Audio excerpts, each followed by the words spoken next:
and good afternoon. Welcome to, as I said, the latest in the Insight Legal webinar series, where today we're going to be discussing how you can give your law firm what we're calling the digital edge. My name is Deborah Whitkiss and I'm your webinar host this afternoon.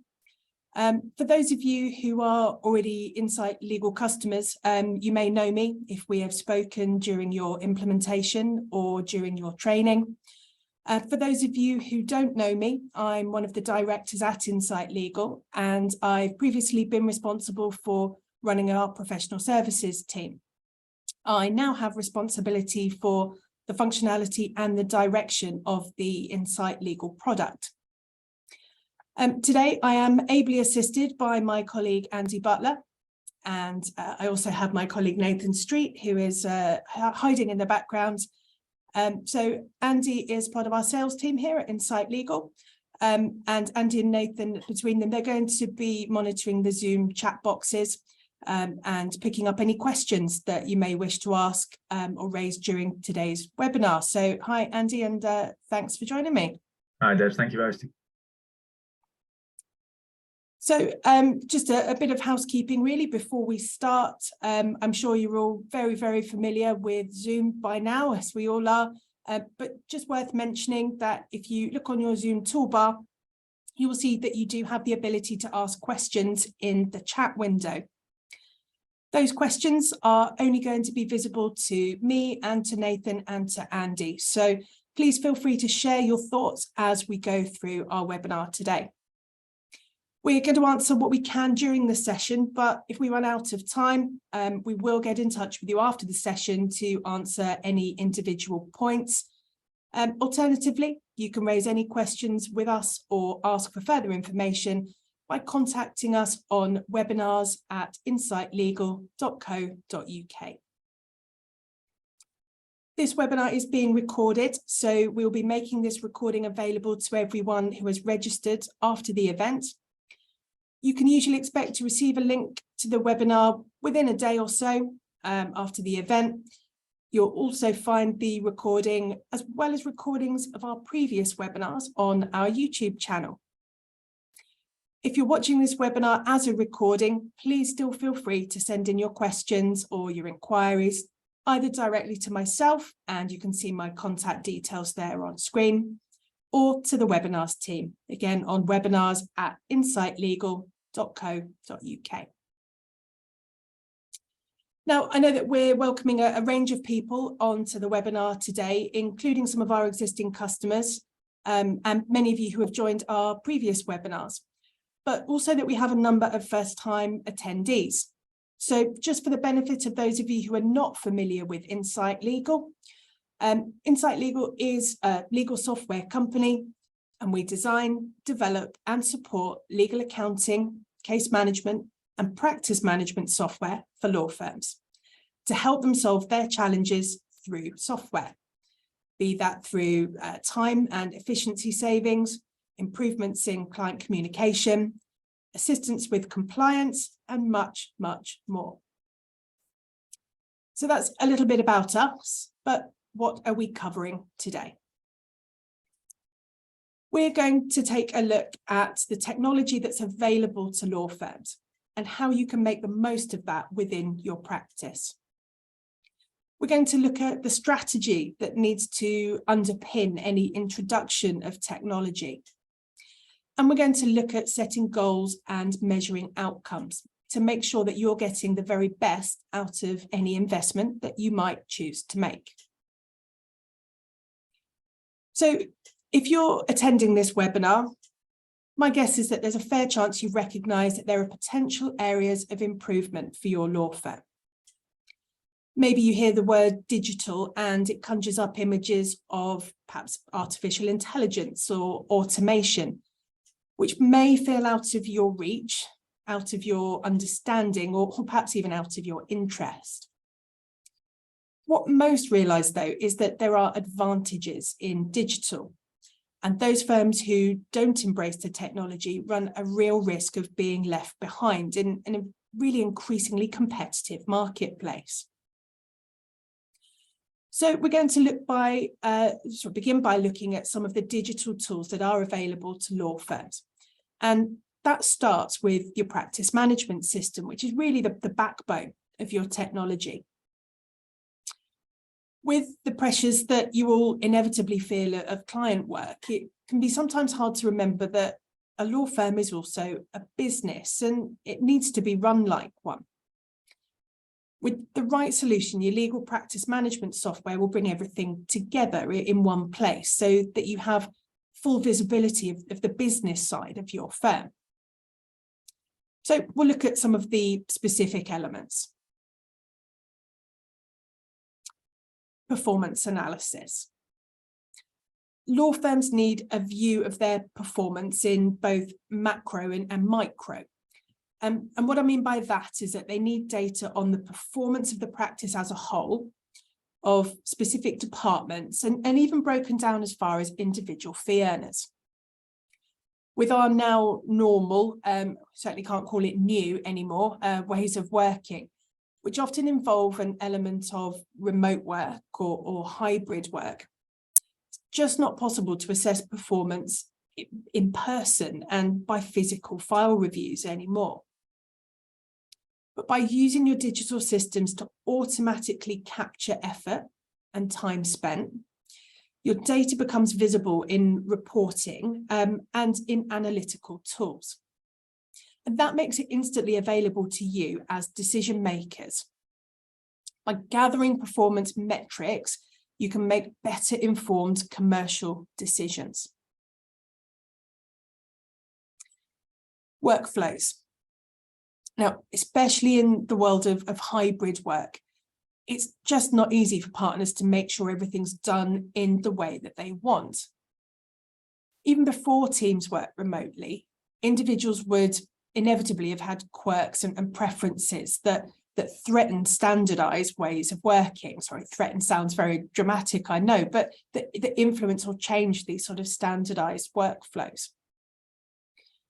You can use a practice management solution to guide and maintain processes, even when teams' working methods aren't immediately visible. And for those of you worried that workflows can be limiting or restrictive by asserting too much rigidity or too much control, you needn't be concerned. The right workflow tools, built in the right way, of course, they will provide a supportive and a guiding framework and a digital pathway for your staff. A client communications portal. Now, I call it client communications portal, but not just clients necessarily, your contacts as well, all the parties that you communicate with. A portal enables you to stay connected to your clients and to the other parties, and perhaps even more importantly, it helps your clients to stay connected to you. In an increasingly digital world, the pressure on law firms to provide up-to-the-minute progress reports to your clients and to other parties, that pressure is real, that pressure is on. And with your client expectations, what I would argue is probably an all-time high. And with competition for work between you and other law firms, a constant challenge. What Portal does is enable firms of all sizes to be truly competitive.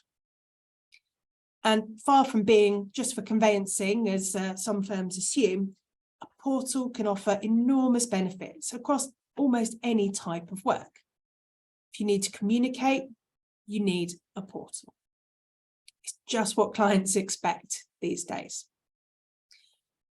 Access by a secure login, of course, because security is absolutely paramount. What a portal will allow firms to do is to display as much or as little case information as they wish. Documents and your correspondence can be shared securely and confidentially, and with case details and contact information at their fingertips, your client's experience is transformed.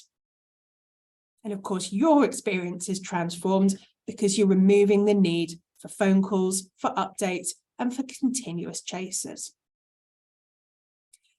Whether it's perhaps publishing a form for the client to supply information, or checking what they provide before importing it directly into your case management system. Using a portal can enable you to be truly efficient.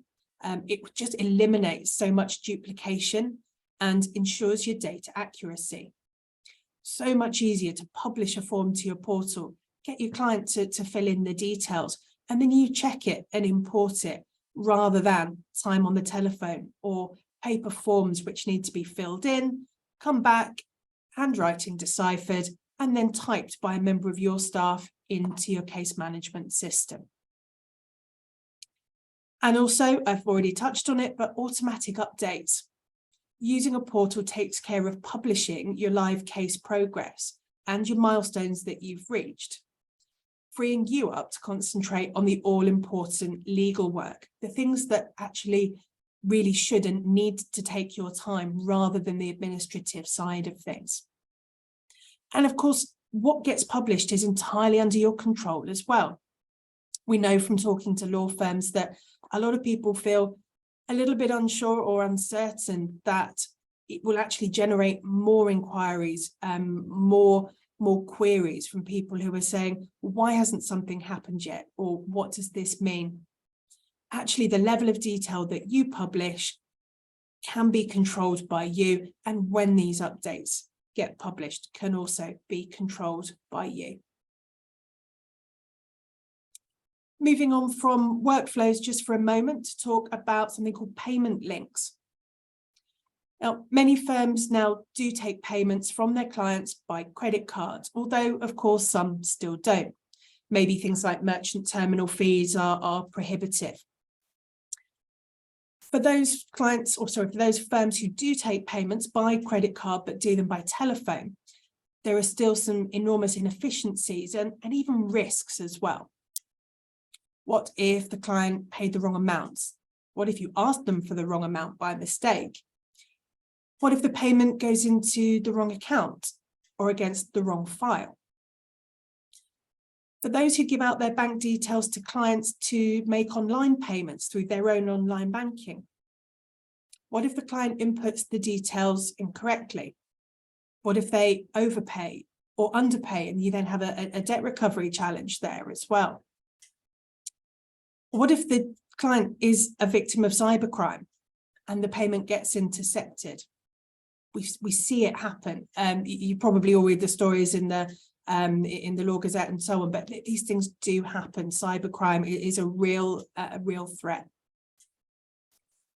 Payment links, though, is a function that enables firms to put a clickable link into an invoice or maybe a client engagement letter, even onto a completion statement, for your client to make the payment immediately and online. Your system is programmed. It programs the link with the relevant amount, the reference, and bank details. So your payments never get mislaid and they never get delayed ever again. In fact, what research shows is that 80% of invoices, this isn't just in legal, this is just sort of across the board, but 80% of invoices which have a link in them to make a payment, 80% get paid on the same day. So your cash flow is immediately improved as well. And then control and compliance. Since the regulatory pitfalls for law firms are many and are varied, I don't need to tell any of you that, of course, maintaining control and certainty about compliance is essential to the health of the firm. The practice will suffer serious financial and reputational damage from compliance failures. So using practice management software means that you can really guard against those GDPR, AML, conflict of interest breaches with far greater speed and certainty than relying on manual checks. So a perfect example of that, digital anti-money, can't get my words out, digital anti-money laundering checks. We all know about AML checks and we all know how vital it is to know your client and perform the required KYC checks, as well as recording what's been done. After all, we all know that compliance isn't just about doing all the right things. It's about proving and demonstrating and recording that you've done it. But despite us all knowing about the importance of AML checks, I wonder how many firms still rely on simply taking copies of a passport or a driving license, perhaps also then taking a proof of address. And for those of you who do just that, and then diligently put those copies onto the file, what do you think that actually does? To quote a wonderful lady called Amy Bell of a company called Teal Compliance, baddies have to live somewhere. If what we described previously is what your AML checks extend to, all you've actually done is to prove that that person, that potential client, lives where they say they do. That's all you've done. You've not proved any history, any reliability. You've just proved that they have an address. You can do more. A digital AML screening can do all of those things, of course, check the validity of the documents and the authenticity, but it can also do things like PEP and sanctions checks, and even credit checks, all at the same time. So that's a little bit about just some of the areas of digital. And I just really wanted to put those slides up just to, or those points up, just to show that digital isn't about artificial intelligence necessarily. It's not completely about automation, or certainly not automating everything, but there's areas that every firm can look at, and there's details that every firm can implement to improve their digital presence. So once you've decided on what you can implement within your practice, it's absolutely vitally important that you look at setting goals for what you want and expect to achieve. Without setting goals, it's impossible to know if what you've implemented has been successful and whether you can do better or do more. Like a sports team or an athlete, you don't just say do more or do better without understanding how much more or how much better, what's actually going to make a difference and get you the results. You need to make sure that you're getting the most out of your investment. To use a slightly silly example, you could purchase a limited edition collection of leather-bound hardback books, and then you could use them as a doorstop. It might do the job very well, but a shameful waste of potential. I'll use another example. My tumble dryer at home. It's got loads of different cycle settings. When I got it, I always just used the first one. Didn't bother to read the manual, take a bit of time to figure out what all my options were, what all the settings did, switched it on, clothes came out the other end. But it wasn't efficient. My electricity bill went through the roof, the clothes faded, everything needed ironing. Turns out if I'd have just taken a short time to understand what I had and its potential, I could have chosen a much lower energy setting with a bit of crease control, and I wouldn't be paying an arm and a leg to use it. I completely get that those are light-hearted and probably somewhat daft examples, but there are parallels with software. I am making a point, honestly. If you choose to implement a practice management solution without understanding how to use it, how to measure it, how to optimize it, you're wasting your time, you're wasting your effort and your money in much the same way. You'll be paying too much for it and not getting the most out of your investment.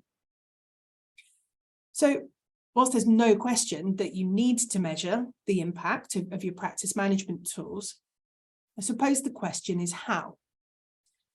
And there's no universal answer, that there is no one size fits all. Your answer will be driven by whatever needs to get better within your practice and whatever matters to you.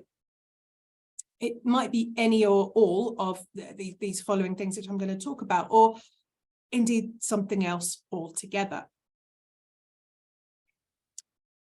Efficiency and productivity. Probably the most obvious measurement for a management tool is the amount of time that it saves. Providing you measure it accurately and have the precise data on how long tasks take and also how long these processes and tasks used to take. It's an objective yardstick and a really, really clear performance indicator. Revenue. Born of efficiency and productivity, revenue is a strong numerical indicator.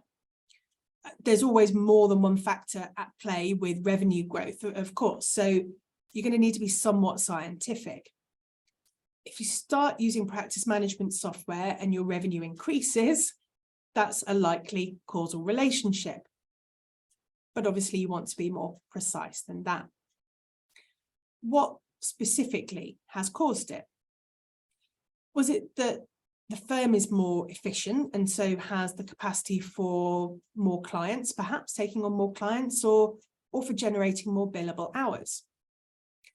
Was it that the time you started recording effectively, so you did your time recording more effectively, so you're able to bill more accurately and charge for more of the time that you've actually done? Did you find that the efficiency meant you didn't need to replace staff who left? Or maybe certain tasks could be carried out by somewhat more junior staff, really just delegating that level of responsibility to the appropriate place rather than just making sure that things get done. So potentially, could you save money on employee costs and staff wages? Well-being. Slightly more abstract, but no less important measurement is the well-being of partners, fee earners, and other staff. Now, you will have your own sense of whether the tools you use are reducing stress, increasing feelings of control and balance, and improving visibility. You might even notice a lift in the general mood of the firm. One fundamental but inexplicably overlooked test of a tool is whether it's easier to use it than not use it. Business leaders and managers often mandate that people use a tool in a certain way.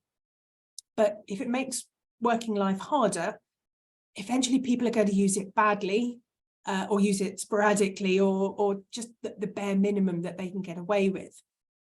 These tools are here to make your life easier and customized in the right way, used in the right way. That is exactly what they will do. They will be a tool and an instrument and not an obstacle. If you're looking to optimize a tool, it's often less about getting people to use it better. It's about making it work better for people. Start by understanding how your teams use the software.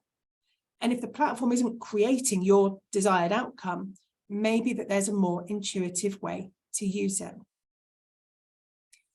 These are areas where your supplier can help. We do this often with our customers in Insight Legal. It's a service that we offer, a consultancy service to help you understand your system and implement it to its best advantage. I think this might be a good time just for me to pause, partly because I've done a lot of talking without taking anybody else's points, but just to see if we have any questions. Do we have any questions from either from the audience, sort of live or within the chat here? Everyone's being very quiet.